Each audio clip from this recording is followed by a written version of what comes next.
Elena steps onto the bridge, greeted by the soft blue glow of holographic displays and the steady hum of the Lazarus's core systems. Her officers stand at attention, each face a study in controlled apprehension. They've all read the mission briefings. They know the Erebus Nebula has swallowed 43 vessels without leaving a trace. At ease, she says, taking her command chair. I know what you're all thinking. Why us? Why send the most expensive vessel in Earth's fleet into the same cosmic graveyard that's claimed so many others? Lieutenant Wong adjusts his stance, the subtle whir of his prosthetic leg barely audible in the quiet bridge. Because we're expendable, Commander. The question holds no bitterness, just pragmatic assessment. Elena smiles, activating the main view screen with a gesture. The nebula appears, a swirling mass of crimson and violet gases stretching across the darkness of space. Beautiful and deadly. The opposite, Lieutenant. We're too valuable to lose. She taps her console, bringing up schematics of the Lazarus's unique systems. Every critical component of this vessel contains nano-reconstruction technology. The hull, the engines, even the data cores. If conventional ships are candles that burn out, we're the phoenix that rises from its own ashes. Dr. Okafor leans forward at her station, dark eyes narrowed in thought. You're gambling our lives on untested technology, Commander. The simulations were promising, but field conditions are unpredictable. What happens to the crew if the ship needs to resurrect? The question hangs in the air, unanswered for a long moment. Elena had fought this battle with the Admiralty for months. The original design called for automated systems only, a ghost ship that could be destroyed and reborn without human casualty. Her modifications have been controversial. Medical Bay contains 23 stasis chambers equipped with the same nanotechnology, she finally answers. In catastrophic failure scenarios, the ship's eye will attempt to transfer crew consciousness to protected memory before structural collapse. During reconstruction, those patterns would theoretically be restored. Theoretically, Chief Engineer Chen repeats, his fingers tracing the scar that runs from his temple to his jaw, a souvenir from the reactor incident that had stopped his heart. So we might come back, or we might not. Just like the ship, Elena confirms, I won't lie to you. We're the test case. If we succeed, humanity gains the ability to explore the most dangerous regions of space without fear. If we fail, she doesn't complete the thought. She doesn't need to. Communications Officer Maya Williams breaks the tension with a soft laugh. Well, at least we'll make history either way. First humans to successfully explore the Erebus Nebula, or first to die trying. Twice. The nervous laughter that ripples through the bridge shifts the mood. These are survivors, all of them. People who've stared into the abyss and returned. If anyone can handle this mission, it's this crew. Navigation. Set course for the nebula's outer boundary, Elena orders. Tactical. Maintain defensive posture. Science. Begin full spectrum analysis once we're within range. Whatever happened to those other ships, we're going to find answers. As the Lazarus accelerates toward the swirling colors of the nebula, Elena's eyes drift to the small pendant she wears, a gift from her mother containing a sample of the original nanotechnology prototype. The technology that saved millions of lives, including her own after a shuttle crash shattered her spine. Second chances, she whispers to herself as the stars streak past the viewports. That's what the Lazarus is really about. In the vast emptiness ahead, something ancient stirs, disturbed from eons of slumber by the approach of an anomaly, a vessel that shines with the peculiar light of defiance against the natural order. Consciousness moves through the nebula's swirling gases, drawn toward this curiosity. The entity has no name for itself, needs none. It has existed since the first living thing experienced death, maintaining the boundary between states of being. And now something approaches that should not be, a vessel that carries the spark of resurrection. The collectors will need to be summoned. The balance must be maintained. What dies must stay dead. The Lazarus continues its approach, unknowingly sailing toward a confrontation, not just with the nebula's mysteries, but with death itself. The resurrection process defies everything Dr. Hirano understands about biology. He stands in the medical bay, surrounded by monitoring equipment, watching cellular regeneration that should be impossible. Ensign Rivera, whose body had been torn apart during the decompression, now breathes steadily on the examination table. Vital signs normal, consciousness returning. "How do you feel?" Hirano asks as Rivera's eyes flutter open. The young officer blinks, disoriented. I died, didn't I? I remember the hull breach, the pain, and then." His expression grows distant. Something else.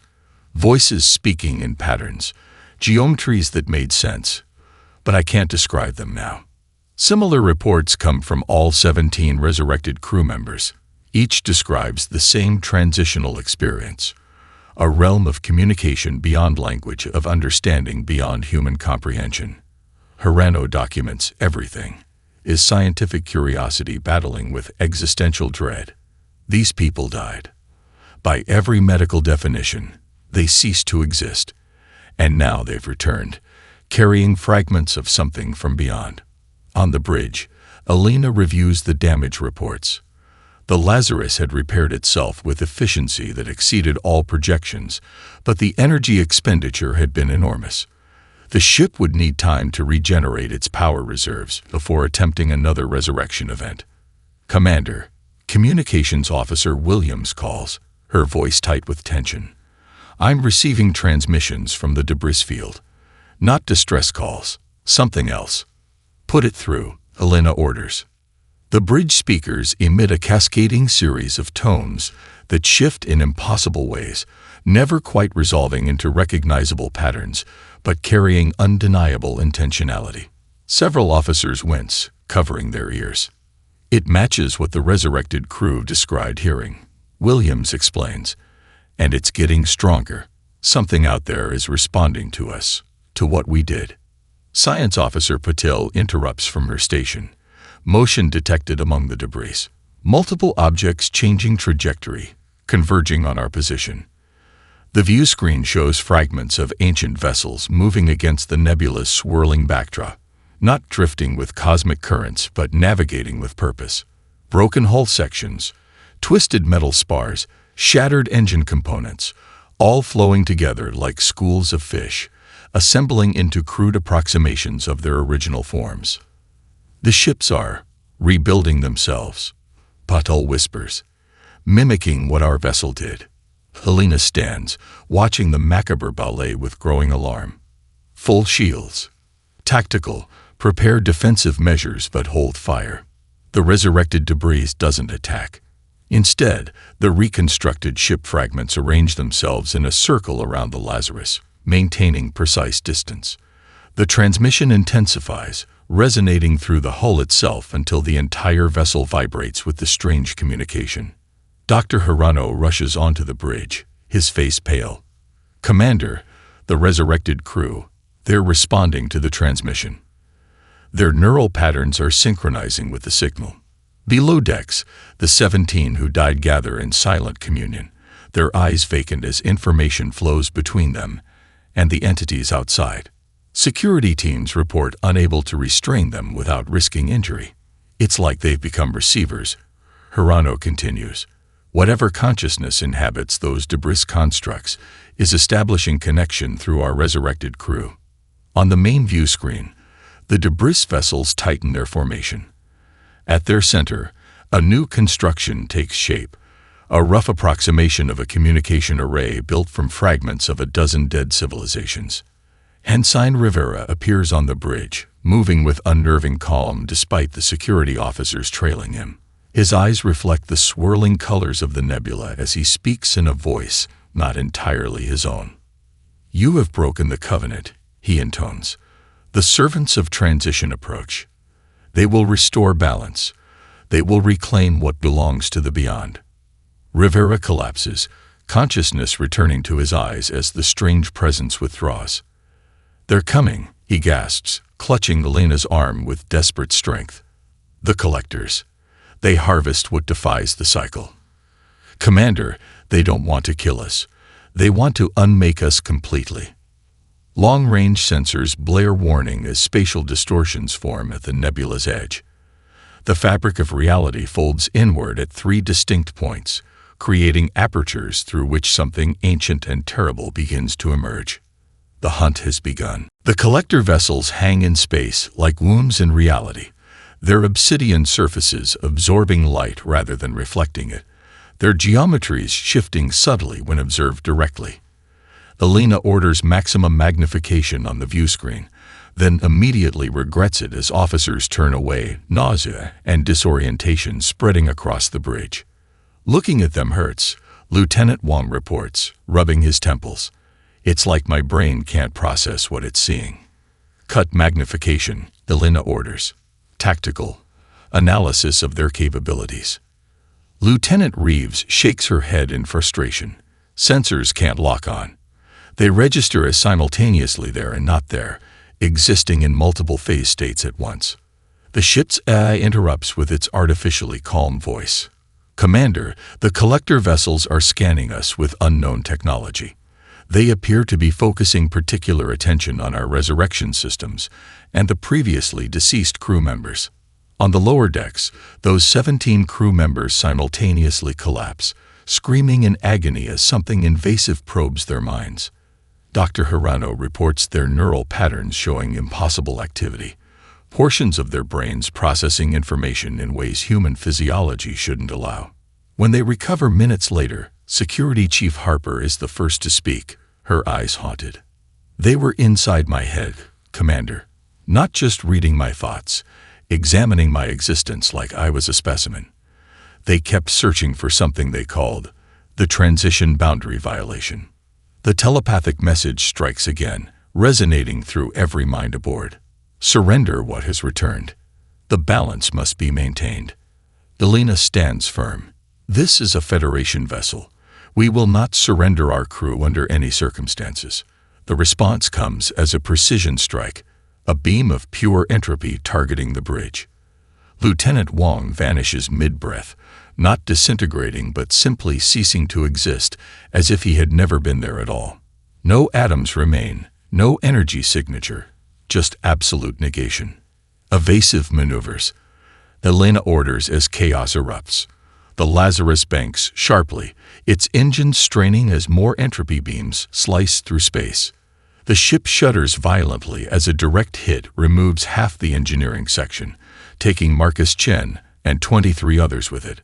Systems fail cascade-style across the vessel as the collectors systematically remove critical components from existence. In desperation, Alina activates emergency protocols, but the ship's computer responds with damage assessments rather than defensive options.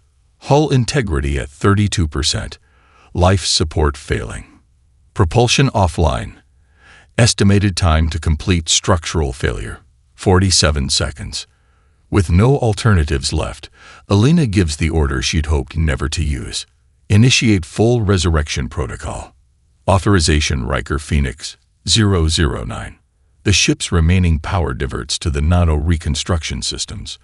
The dying Lazarus begins to glow from within, a strange blue-silver light emanating from its molecular structure as the nanotechnology activates at unprecedented scale. From the outside, the collectors watch as sections of the ship they've erased from existence begin to reappear, not as they were before, but adapted, evolved.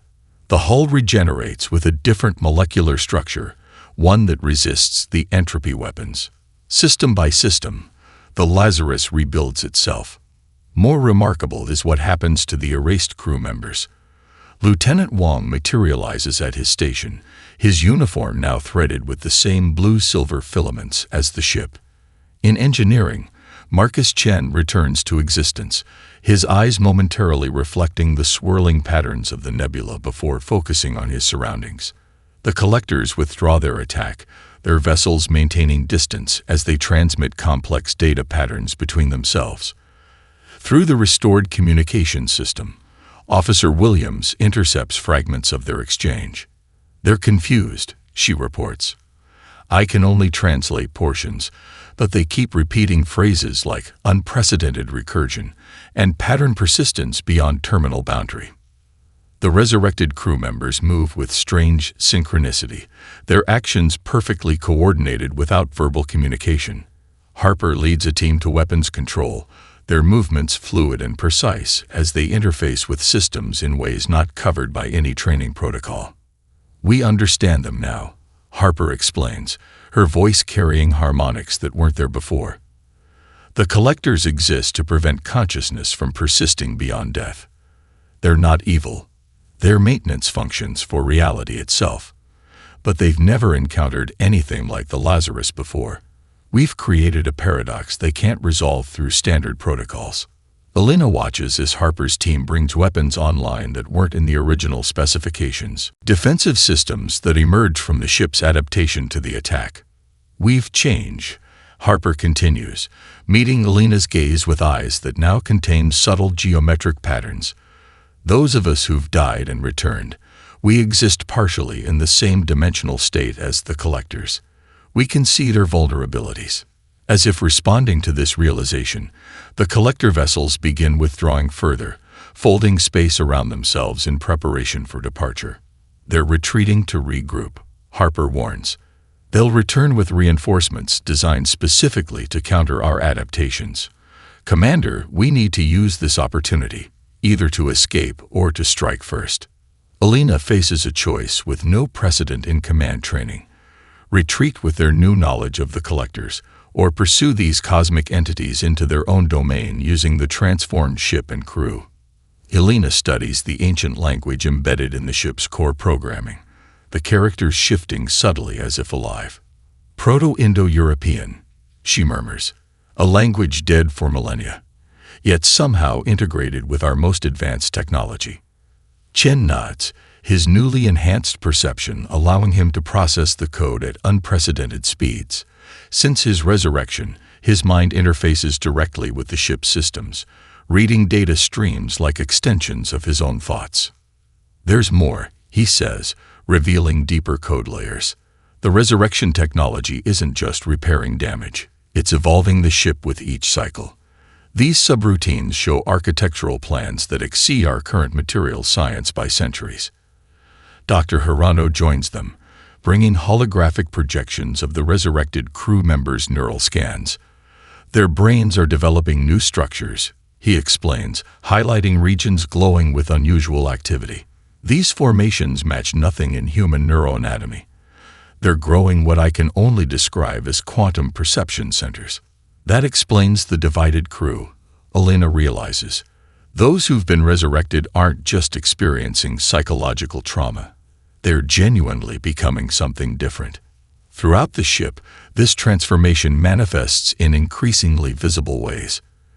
In the mess hall, Ensign Rivera demonstrates his new abilities by accurately predicting when cups will fall before anyone knocks them over. In engineering, resurrected technicians communicate without speaking, anticipating system failures seconds before alarms sound. Security Chief Harper organizes the twice dead into what she calls the returned, a faction embracing their evolution. "We're seeing beyond conventional reality," she explains during a tense ship-wide address. "The collectors exist in quantum superposition across multiple dimensions. Death isn't an ending but a transition between states of existence. We've interrupted that process, and now we exist in both states simultaneously."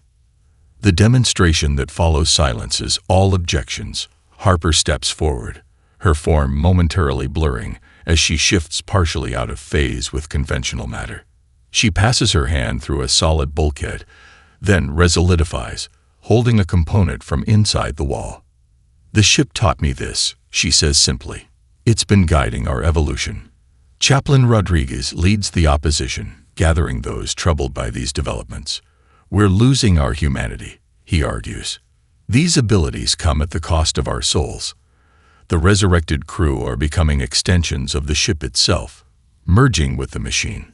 The division threatens to tear the crew apart until Elena makes a shipwide announcement.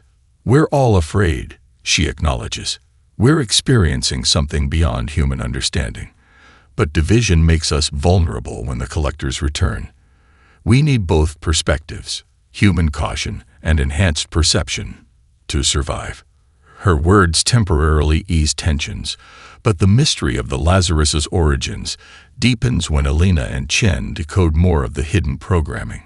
Buried beneath layers of encryption, they discover what appears to be a message.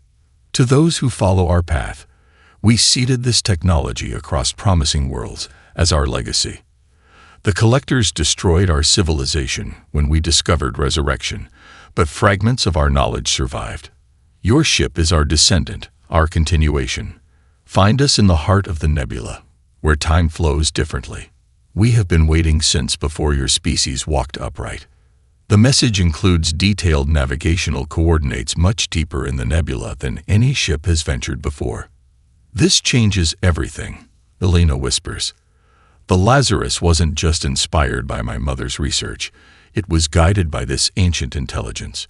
We're carrying technology from a civilization that predates humanity. Chen's expression grows troubled as his enhanced perception processes implications. Commander, these coordinates, I can sense something about them. The dimensional structure at that location is different. If we go there, we may not be able to return to normal space. Before Alina can respond, long-range sensors detect the return of the collectors. Not 3 vessels this time, but a fleet of hundreds, approaching from multiple vectors to surround the Lazarus. Harper rushes to the bridge, her movements leaving faint afterimages in the air.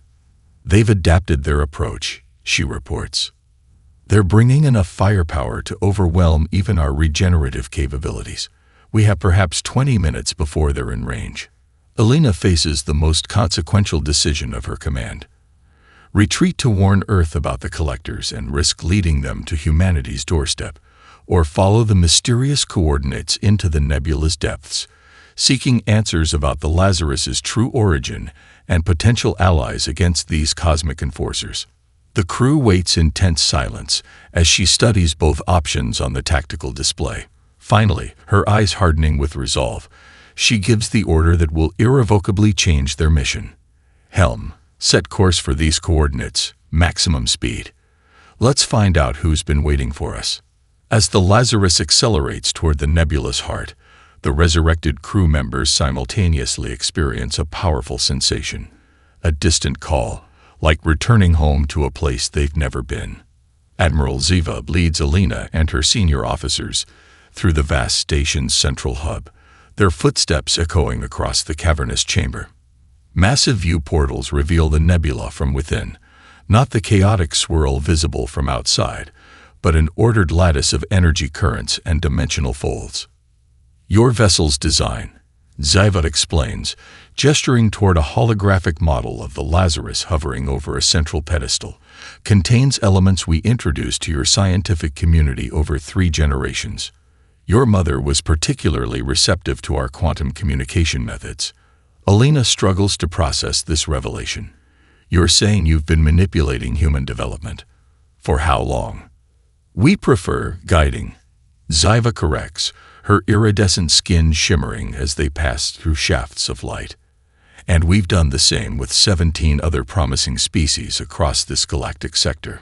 Only humans have progressed quickly enough to create a functional resurrection vessel within a single millennium of receiving our initial technological seeds. The confirmation of extraterrestrial influence on human development stuns the officers, but Security Chief Harper seems unsurprised. Since their arrival at the station, the resurrected crew members have displayed an almost instinctive familiarity with the environment, navigating its complex architecture without guidance. The Lazarus recognized this place, Harper explains to Alina's questioning look. And so did we. The patterns we experienced during resurrection, they're architectural blueprints for this station, embedded in our consciousness. Ziva nods approvingly. Your resurrected crew has begun the transformation. Given time, they'll develop abilities similar to ours. She demonstrates by dissolving her physical form momentarily, passing through a solid wall before reconstituting herself. We exist simultaneously in multiple states of being, what you might call life, death, and the boundary between. The tour continues to a massive chamber where dozens of ships in various stages of construction float in anti-gravity fields. Most share design elements with the Lazarus, though none are identical. Engineers with the same iridescent skin as Zyva work alongside mechanical systems that assemble components at molecular levels. Our resurrection fleet, Zyva explains with evident pride. Each vessel designed to challenge the Collector's dominion over mortality. Dr. Hirano studies the ships with scientific curiosity. You've been building these for how long? Approximately 12,000 of your years, Zyva answers. Since the Collectors destroyed our homeworld when we first developed resurrection technology. The reality of their situation begins to dawn on Elena. So we're just the latest pawns in your ancient war. You built us up, guided our development, all so we could create a weapon for your conflict. Zyva's expression hardens. We offered you the greatest gift possible. Freedom from death itself. The ability to explore the most dangerous corners of the universe without fear of final extinction. The Collectors enforce a cosmic law that was never meant to be absolute. Death should be a choice, not an inevitability. The philosophical implications echo discussions already dividing the Lazarus crew. Science Officer Patel, who has remained skeptical of the resurrection technology, challenges Zyva directly. But death drives evolution. Without mortality, wouldn't civilizations stagnate, become unchanging and eternal, but ultimately sterile? A perspective promoted by the Collectors, Zyva dismisses. Imagine what your Einstein, your Hawking, your mother could have accomplished with centuries rather than decades. Imagine art, philosophy, science developed across millennia by the same brilliant minds. Their debate is interrupted by a station-wide alert. Holographic displays throughout the chamber flicker to life, showing the approaching Collector fleet, hundreds of the reality-warping vessels converging on their location from all directions. They'd followed you, Zyva states, her tone accusatory. Your ship's multiple resurrections created quantum disturbances they could track across dimensional barriers. The human officers exchange alarmed glances as tactical displays show the overwhelming force heading their way. The Collectors have adapted their approach, their vessels shifting through multiple phase states to counter the Lazarus's defenses.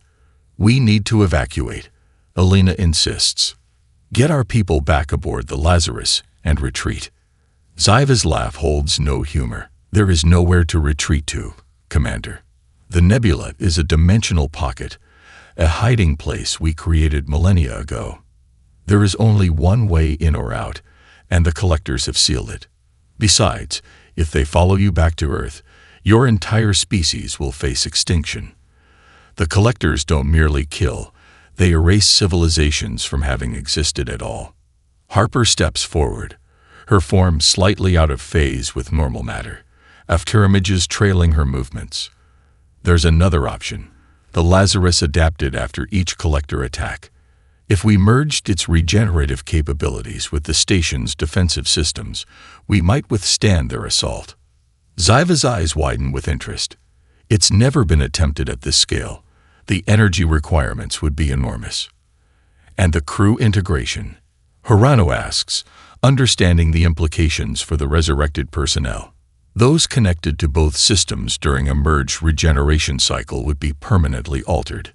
They already are, Harper responds, a strange resonance in her voice. We're becoming something new. This would simply accelerate the process. Elena feels the weight of command pressing down harder than ever before. How many Collectors are coming? A technician answers, their voice quavering. Our sensors detect over 500 vessels, the largest concentration we've ever recorded. Then we have no choice, Elena decides, turning to Zyva. How quickly can we merge the systems? The entire station shudders as the first Collector attacks strike its outer defenses. Beyond the view portals, space itself seems to warp and fold as reality-distorting weapons begin their assault on the dimensional pocket shielding the Architect station. The final battle for the right to defy death has begun. The integration of the Lazarus with the Architect station creates a spectacle unlike anything Elena has witnessed in her years of space exploration. The ship's hull dissolves into streams of nanomachines that flow like mercury through specially designed conduits, merging with the station's framework at molecular levels. Systems interlink, consciousness transfers between networks, and boundaries between vessel and structure blur into a unified entity. Chief Engineer Chen oversees the process from what was once the Lazarus's engineering section, now a hybrid chamber of human and architect technology. His hands dance across interfaces that respond to thought as much as touch, his consciousness partially merged with the systems he commands. Integration at 73%, he reports, his voice carrying harmonic overtones as it transmits simultaneously through conventional communications and quantum relays. The regenerative protocols are synchronizing, but we're encountering resistance in the neural networks. Dr. Hirano monitors the biological aspect of the merger from the medical bay. The resurrected crew members who volunteered to serve as living conduits between the ship and station lie in modified stasis chambers, their forms fluctuating between solid matter and luminous energy patterns. Their consciousness is spreading throughout the merged systems, he explains to Alina, pointing to neural activity readings that exceed anything possible in a conventional human brain. They're becoming the literal nervous system of this hybrid entity. Harper undergoes the most profound transformation.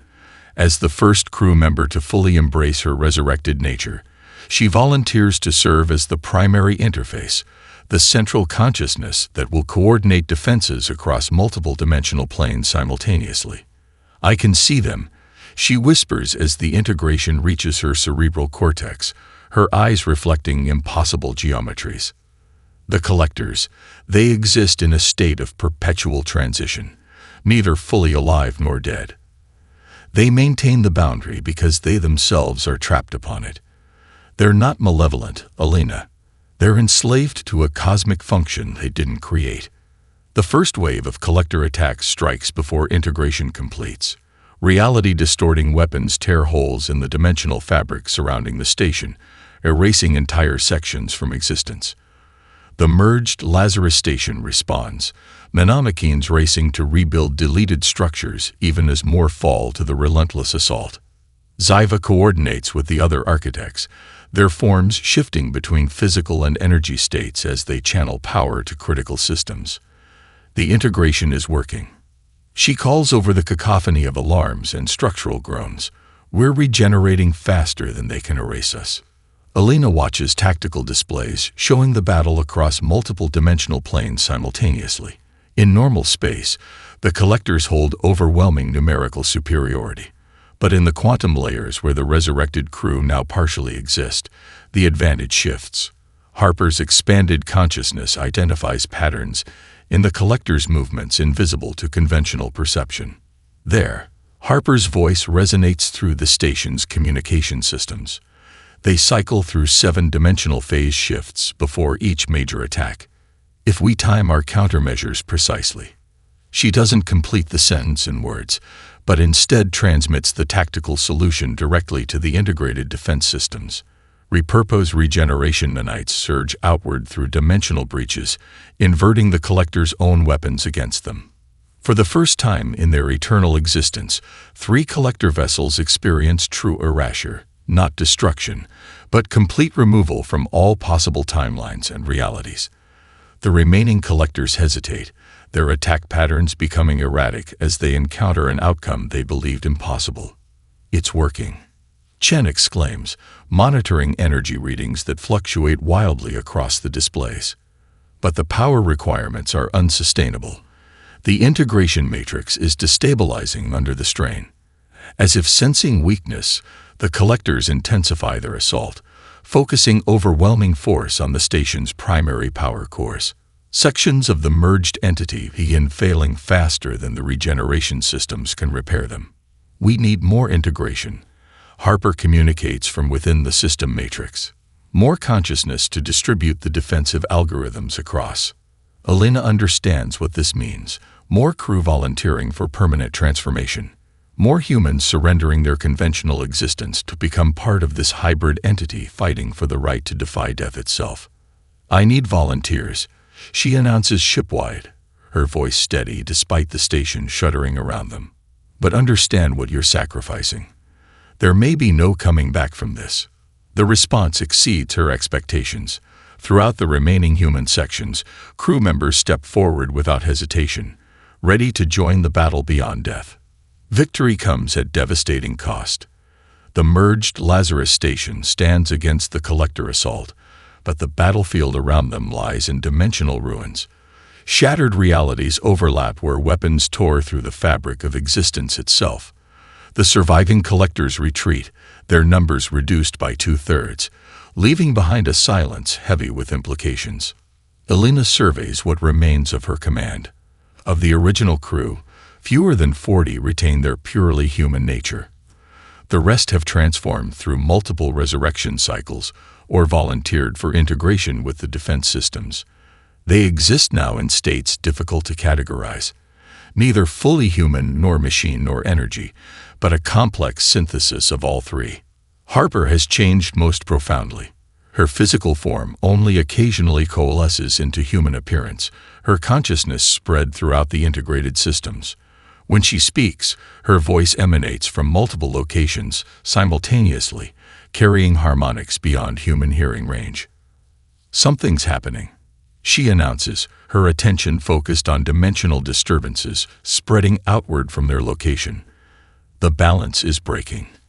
I can perceive ripples across multiple realities, places where the boundary between life and death has thinned." Dr. Hirano confirms her observations with modified sensors.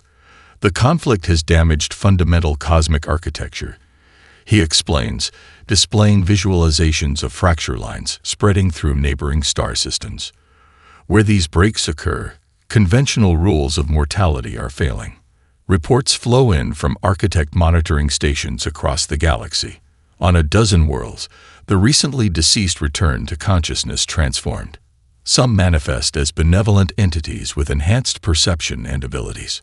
Others return twisted and broken, their minds fractured by experiences beyond comprehension. "We've torn the veil," Ziva acknowledges, her expression grave. The conflict between collectors and resurrection technology has damaged the transition boundary itself. Death is no longer functioning as a clear endpoint across multiple dimensions. The implications horrify Elena. "Are you saying we've broken death itself?" "For everyone." "Not broken," Ziva corrects. "Transformed.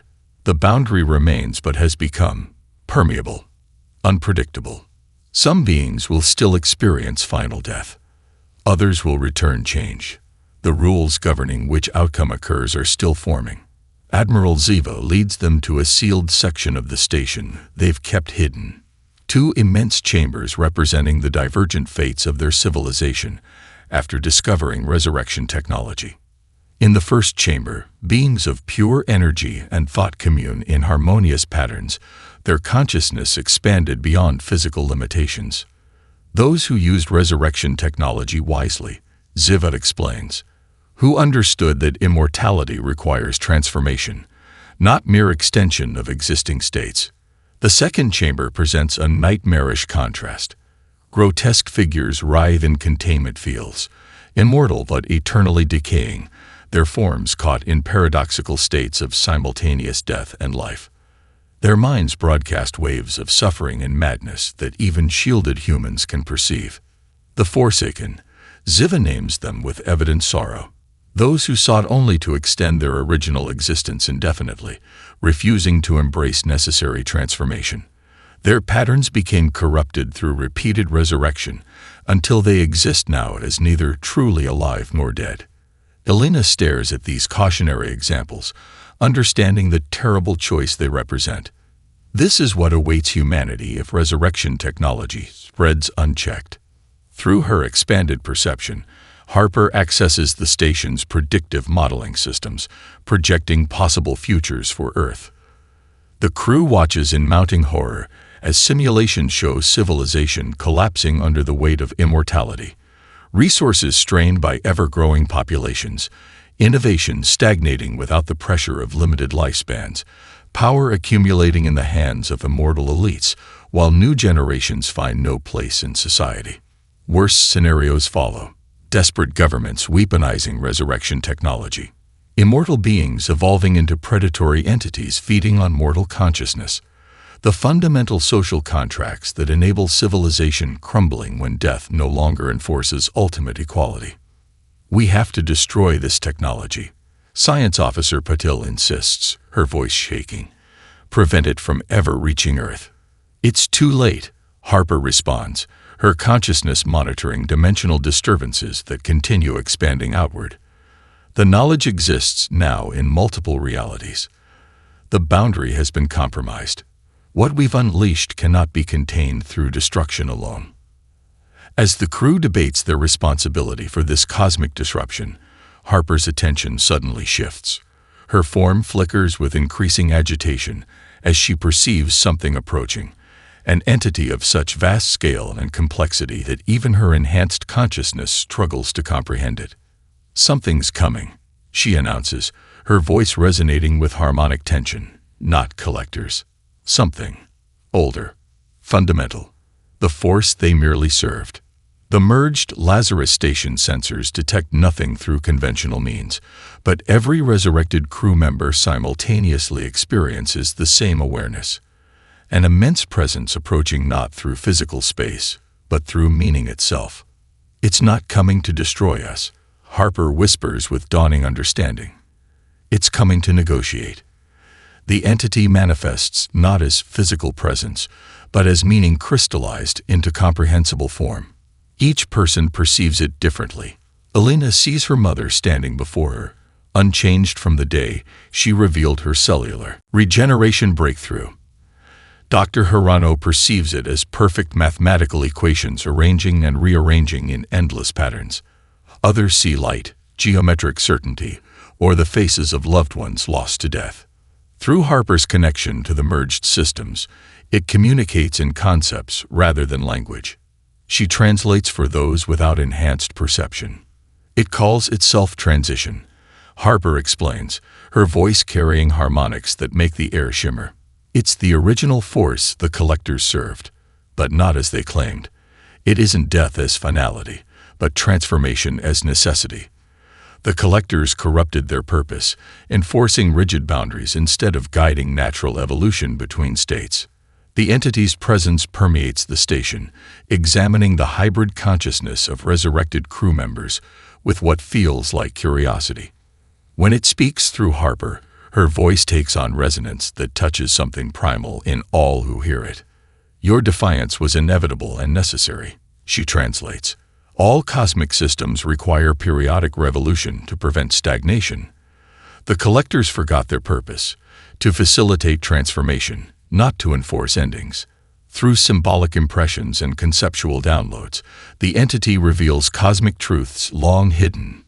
Death was never meant to be a final state, but a transitory phase in consciousness evolution. The collectors had appointed themselves absolute arbiters, preventing natural innovation in the cycle of existence by enforcing rigid boundaries between states of being. The resurrection technology isn't an abomination, Harper continues translating. But its current implementation is incomplete. It preserves continuity without facilitating necessary transformation. The entity offers a compromise that transcends the binary choice between destruction and cosmic disruption. The Lazarus and its transformed crew can continue to exist, not as immortals cheating death, but as guides who help beings navigate the boundary between states of existence. It proposes a new role for us, Harper explains, her form shimmering with energy patterns as the entity communicates through her. Not conquering death, but becoming shepherds of transformation, helping consciousness transition between states in ways the collectors prevented. This role would require sacrifice. The ship would retain its regenerative capabilities, but each resurrection would transform the subject rather than merely restore what was lost. Continuity of consciousness would remain, but purpose and perspective would evolve with each transition. You will not end death, Harper translates. You will give it meaning. Elena gathers the remaining human crew and the ascended members to consider the entity's offer. The debate divides along predictable lines, those who have experienced resurrection embracing the proposed transformation, those who remain purely human expressing fear of losing what defines them. Isn't this exactly what we feared? Chaplain Rodriguez argues. Becoming something no longer human, surrendering our essential nature to this cosmic force. What if that was always the point? Chen counters, his form partially phased between states, not to cheat death but to evolve through it. Not immortality as extension, but as transformation. Admiral Ziva watches with interest as the humans debate philosophy their own civilization resolved millennia ago. Your species reaches this crossroads remarkably quickly, she observes. It took us thousands of years to understand what you grasp in days. After hours of discussion, they reach consensus. They will accept transition's offer, returning to human space not as conquerors of death, but as guides to what lies beyond it. In a ceremony combining advanced technology with age-old symbolism, the crew makes their choice. Those wishing to remain conventional humans transfer to a separate vessel provided by the architects. Those already transformed, like Harper, permanently integrate with the Lazarus. The ship itself evolves, incorporating elements of both human and architect design. As the transformed Lazarus prepares to return to Earth, Admiral Ziva presents Alina with a final gift, a crystalline matrix containing the complete history of the architect's civilization. Not to create immortality, Ziva clarifies, but to help humanity prepare for the transitions all civilizations inevitably face. Use it wisely, Commander. The path between mortality and stagnation is narrower than most imagine. The Lazarus departs the nebula, its mission fundamentally changed. The entity transition accompanies them, not as passenger but as participant, its essence woven into the ship's new purpose. Earth receives their transmission with a mixture of hope and trepidation. We have not conquered the Grim Reaper. We have learned to dance with it, and we return to show you the steps.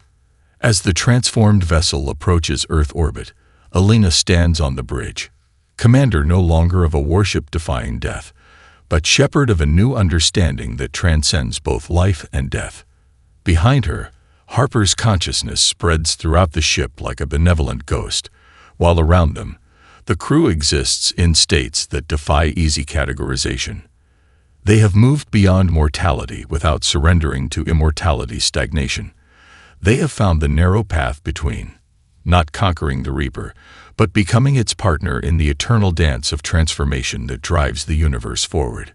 The USS Lazarus returns home, not as the ship that left Earth months before, but as something new, a vessel sailing between states of existence, guiding humanity toward a future where death is not an enemy to be feared, but a doorway to be walked through with purpose and understanding.